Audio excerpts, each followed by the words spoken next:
여러분 안녕하십니까, 강신엽 변호사입니다. 김건희 여사의 상황이 상당히 나쁜 것 같습니다. 지금 김건희 여사를 접견하고 와서 뼈만 앙상하다, 이런 얘기가 전해지고 있고요. 또 김건희 여사가 내가 죽어버려야 남편을 살릴 수 있을까라는 그런 한탄도 했다고 합니다.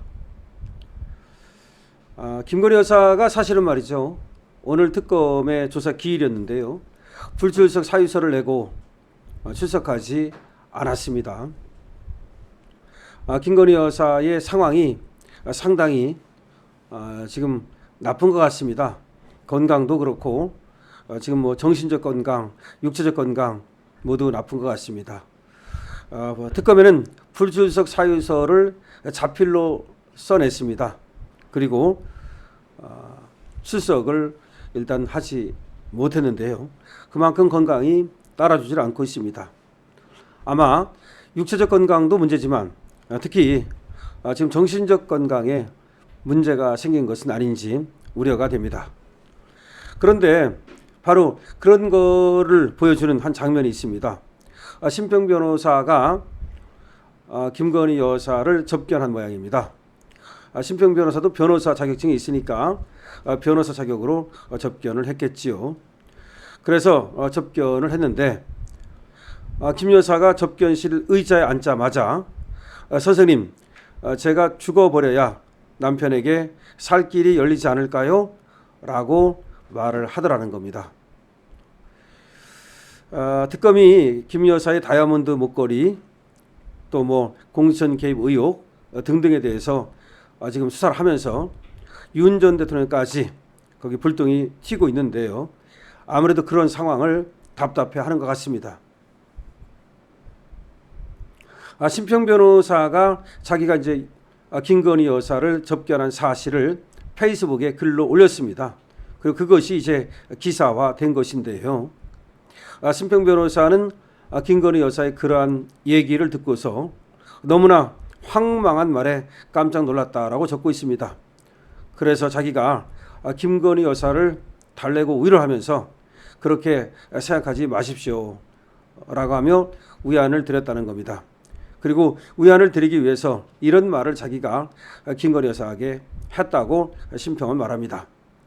우리나라 죽음학의 권위자인 최준석 교수라는 사람이 있는데, 이 최준석 교수는 이렇게 말했답니다.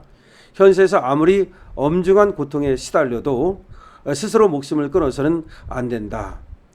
인과응보의 원리에 따라 인간은 자신에게 주어진 현세의 고통을 완수해야 자신이 짊어진 업장을 비로소 지울 수 있다.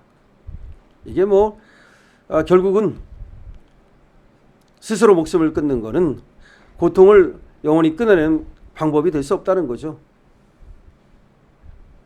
결국 스스로 목숨을 끊는다 하더라도 그렇게 되면 다음 생에서 또 다른 고통이 있기 때문에 그런 방법으로 고통에서 벗어나서는 해서는 안 된다는 거죠. 그래서 현세의 고통을 끌어내기 위해서는 오히려 그 업장을 짊어지고 그 고통을 참아내고 그 고통을 견뎌내야 된다, 그런 말 아니겠습니까?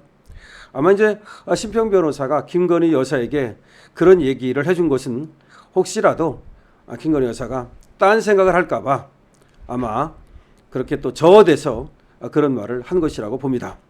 어쨌든 중요한 것은 심평의 얘기가 아니고 김건희 여사의 얘기인데, 김건희 여사가 얼마나 고통스럽고 얼마나 또 절망스럽고 얼마나 또 윤석열 대통령한테 미안한 마음도 있고 그렇기에 내가 죽어야만 윤석열 대통령이 살 길이 열리지 않을까, 이런 얘기를 했다는 겁니다. 안타깝습니다. 어쨌든 간에 지금 부부가 동시 구속된 것은 헌정사에 처음 있는 일이고 세계 역사를 봐도 그런 일은 거의 없는 것으로 보입니다. 그런데 특검은 계속해서 김건희 여사와 윤석열 대통령을 그야말로 못 잡아먹어서 난립니다.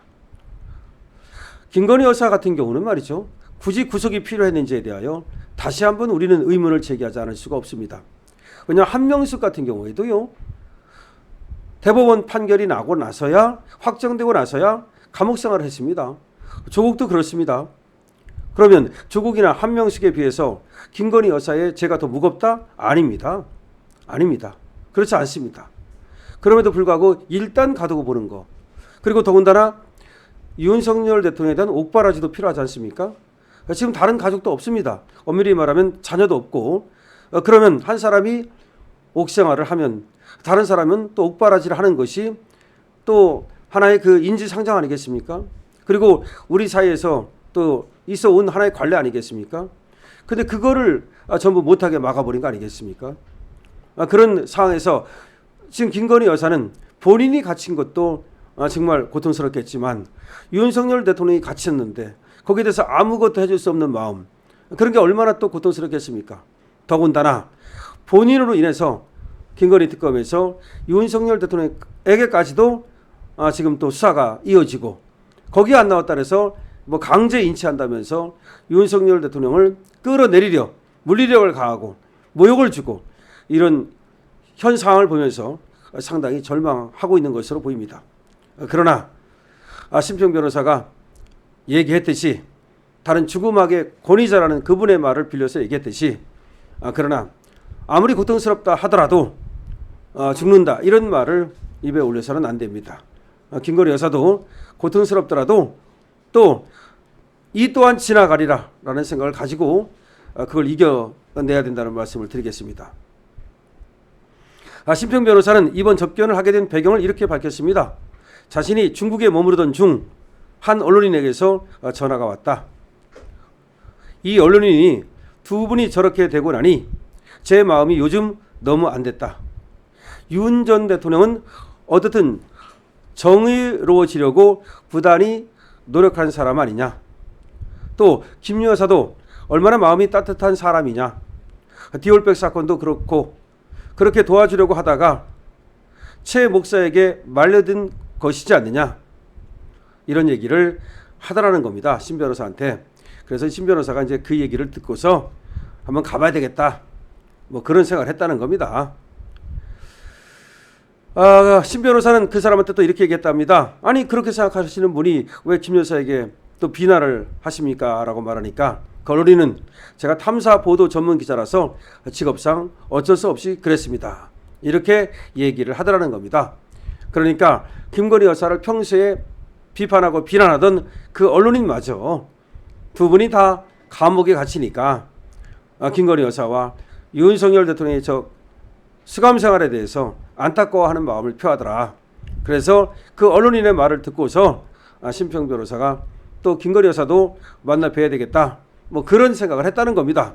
자기가 김건희 여사를 만나 뵙게 된 그 배경과 과정을 얘기하고 있는 겁니다. 자, 또 하나 중요한 포인트가 있는데요. 김건희 여사는 심평 변호사와 대화하면서 한동훈에 대해서 서운함, 한동훈에 대한 그야말로 분노를 표출했다는 겁니다. 한동훈이 어쩌면 그럴 수가 있었겠느냐. 한동훈이 어쩌면 그럴 수 있느냐라고 한탄을 했다는 겁니다. 김건희 여사는 한동훈을 가리켜 그가 그렇게 배신하지 않았더라면 그의 앞길에는 무한한 영광이 기다리고 있었을 것이 아니냐. 글쎄요. 한동훈도 배신 안 했더라면 지도 좋고 우리도 좋지 않았겠냐. 뭐 그런 말 같습니다. 많이 어렵겠지만 그를 용서하도록 노력해 보시라고 심평이는 김건희 여사한테 얘기를 했답니다. 심평은 김건희 여사가 너무나 수척하여 앙상한 뼈대밖에 남지 않았다. 이런 김 여사를 남겨두고 나는 또 남북 시설을 홀로 조용히 떠나올 수밖에 없었다. 뭐 그렇게 얘기를 합니다. 글쎄요. 근데 심평 변호사도 이걸 다 얘기를 하는 것이 맞는 건지는 모르겠어요. 이게 뭐 지금 또 자신이 페이스북에 쓰고 이게 조선일보에 나고 그래서 김건희 여사가 이런 말을 했다. 뭐 그런 것들이 다 이렇게 나오는 게 옳은 건지 김건희 여사가 그런 말을 해도 된다고 심평한테 말했는지 그건 잘 모르겠습니다. 어쨌든 간에 김건희 여사가 두 가지 말을 했다는 겁니다. 하나는 한동훈이 어쩌면 그럴 수 있느냐. 한동훈에 대한 하나의 원망이고 한동훈에 대한 아쉬움이겠죠. 또 하나, 내가 죽어야 윤석열 대통령이 사는 거냐. 그런 어떤 자신의 자괴감 같은 것을 표시했다는 겁니다. 자, 어쨌든 심평 변호사를 통해서 어쩌면 또 이런 소식을 들을 수 있는 게 그런 면에서는 심평 변호사가 얘기를 하는 게 또 뭐 나쁘지 않은지도 모르겠습니다. 그 판단은 여러분들께서 해주시고요. 어쨌든 김건희 여사 소식 전해드렸습니다. 여러분들도 많은 의견 주십시오. 강실업 TV입니다.